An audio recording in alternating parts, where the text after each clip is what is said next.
Ganito lang yung pag tamang process paano Bagnet. magluto ng baboy. Ginagawa tong ganito kasi para yung mantika niya lalabas sa karne niya. Tapos ito namang at the same time yung mantika ginagamit pamuluto. So, gets nyo? Ano?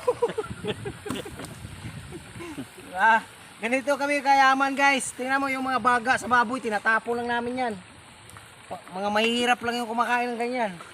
Mayaman kami. Treasure hunter. Yung treasure nandun. May treasure pero walang sure.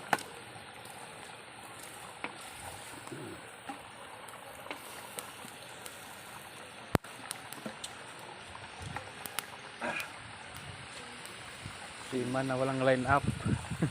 Ito, seaman. Seaman na walang line up. Kusinero na lang.